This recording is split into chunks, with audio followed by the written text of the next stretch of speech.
Summer. I'm from organicARTS, which is a local charity based in Exeter. I'm here to bring you my second Recovery Devon Daily video. In the first one I talked a lot about drawing and I talked a lot about art, and hopefully today I'm going to show you a little bit, including my process, what I do, and then maybe some little tips to get you guys going as well. I live in a flat. This isn't my normal scenery. I've come out to my local park to show you a little bit in nature as well. So I thought I'd show you this book that I've been keeping recently whilst I've been spending a lot more time indoors. It was just an old book that I had on the shelf, and I think its size made it seem less daunting to have to fill with ideas, so it was a good start for me. On the front I've just drawn a simple house shape, as I knew I was going to use this to put my ideas down around being indoors. So I've continued the house shape inside and up here as well, and I often draw this person, not necessarily myself, but it's just what comes to mind. And I'm not sure about all of you, but I've certainly been using a lot more technology recently. It's brilliant for connecting us, but sometimes it can feel a little bit overwhelming and a little bit disconnecting actually, which is why I decided to come out in nature today to film this video. So yeah, on this one I just think I've put myself as one giant phone trapped inside of a house. That was just how I was feeling at the time. Similar to this page really, lots of technology floating around, lots of buzzing, and in this one I think the laptop's become an extension of my own hand to feel physically connected to technology. So these two pages here, they're quite similar. I don't think I had an idea in mind, but looking back at it, definitely feels like there's a lot of weight, a lot of pulling down of the person who's trying to just float or even just be. With these harsh lines, it just feels there's a lot of pressure, a lot of pulling. So it's nice to look back on actually and think maybe how I was feeling at the time. I think possibly this page we can all relate to, the feeling of outgrowing a space, wanting to get outside, or just feeling not comfortable in the space that we're in. I might just flip through the others quickly actually, because like I said, I don't necessarily always have an idea for them, but it is nice to look back on. I like this one actually, someone floating around the outside of their house. That's really maybe how we all want to feel right now. Yeah, maybe just have a think about the ways I was drawing it, especially this one. Possibly a bit of anger in that one, maybe wanting to stamp on the house. And this one was I've drawn this more recently, and I think it's a really nice pattern actually. So that's it for this book. I've still got a few more pages to fill, which I might do at some point. But I'm just going to use some scrap paper that I've had lying around, and maybe take you through the process of drawing. So I've got my scrap paper ready. It's got lots of different notes and other bits on. Really you can draw on anything, an old envelope, maybe even some junk mail that you've had delivered. And in some ways that's easier, because then often when you're presented with a blank, crisp page, you're worried about what you're going to put on there. So when it's already got things on, you can always work off of that and take that forward in your drawing.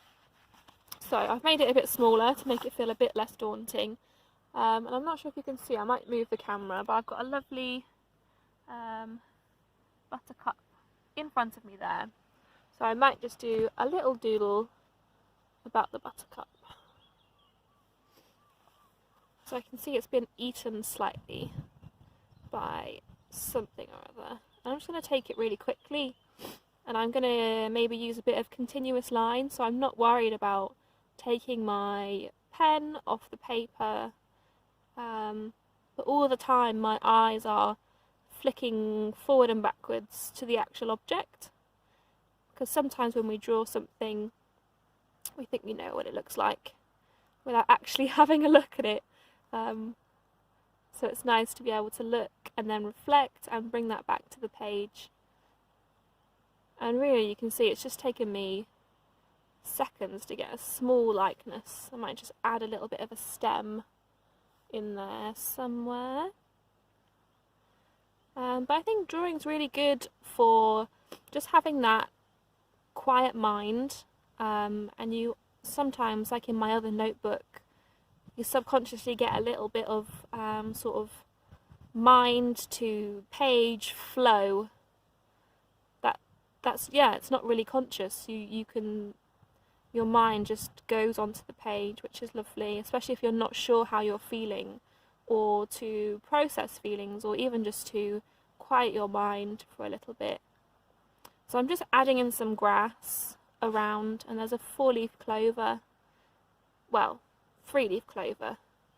I'd be very lucky if it was 4-leaf. There's a 3-leaf clover down here, so I'm going to pop him in there.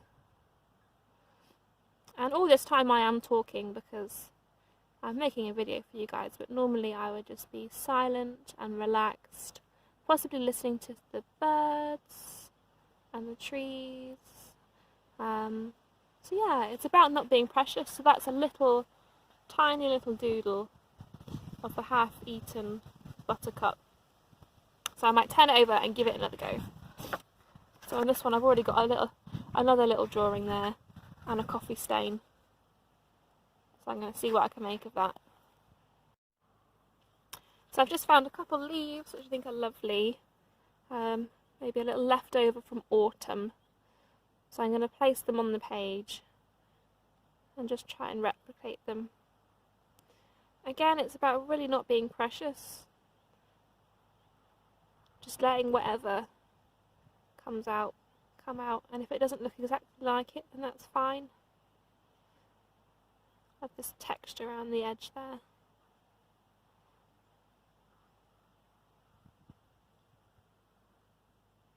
See how quickly you fall into silence.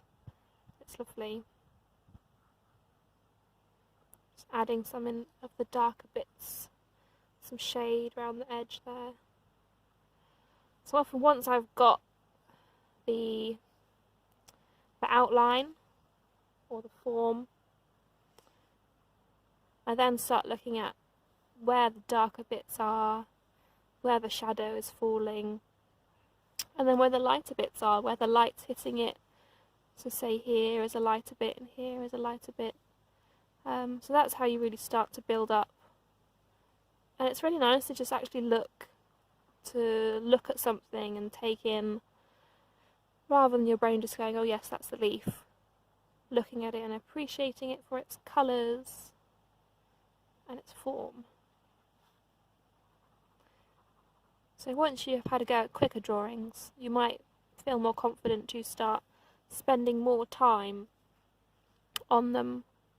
Maybe introducing some different colours. I often just like to work with this old pen. It's really old. One of those that's lying around for a while.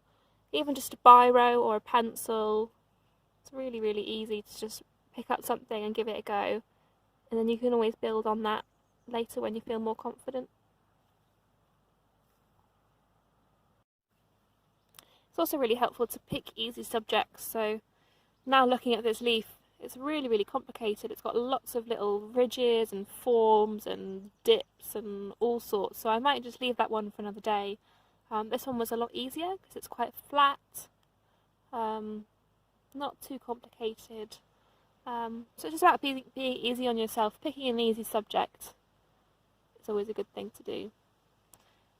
I might take you through something else that a lot of practitioners use. It's called a sound map.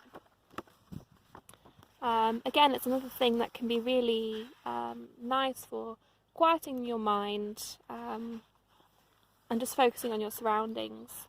And this one involves being silent, so I might just talk you through it, and then you can always give it a go if you want.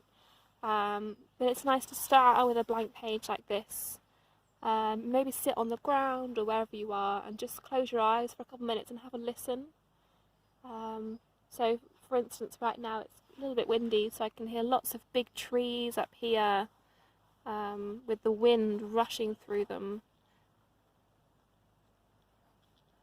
And there's lots of birds coming from all over, and that's a bit more of a sharper sound, so I might draw it like this. That might be my bird call. There's a massive gust of wind just come through, so I'm going to draw that like that.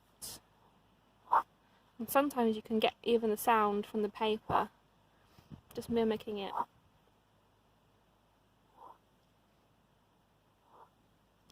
I think there's a little bit of construction going on over here, and it's sort of like a dull thud that I can hear in the distance.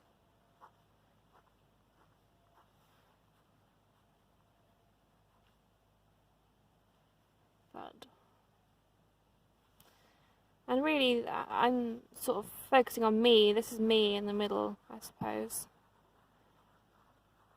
And then again, if I run out of sounds, I might close my eyes again and have a little listen. And a little fly's just gone past and whizzing all around like this.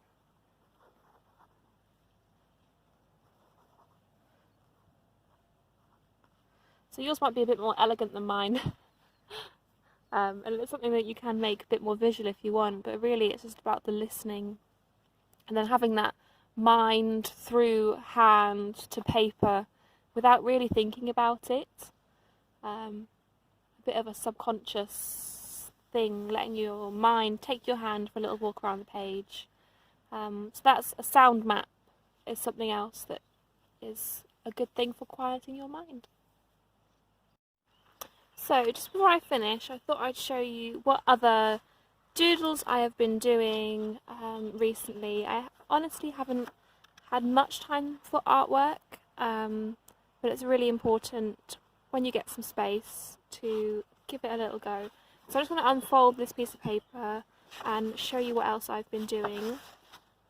So that was this is me spending a bit more time on a drawing.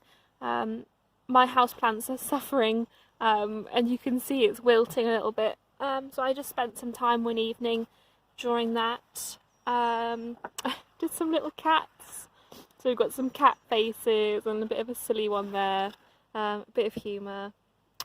This one, I was thinking about the person again. The idea was maybe a little bit of a seed pod, so someone waiting, growing some roots, growing some shoots, ready to start emerging into the world. So I think that one was quite poignant for me recently. That doodle there. Again, I think that one was about being outside and being in nature, and the whole idea of the roots and the shoots, which was inspired by the lovely spring we've had and the weather at the moment. So yeah, a little insight into what else I've been doing. Hopefully it can give you a few ideas. So there's just my few tips to get you going. As you can see, I'm not one of the best drawers, but that doesn't stop me.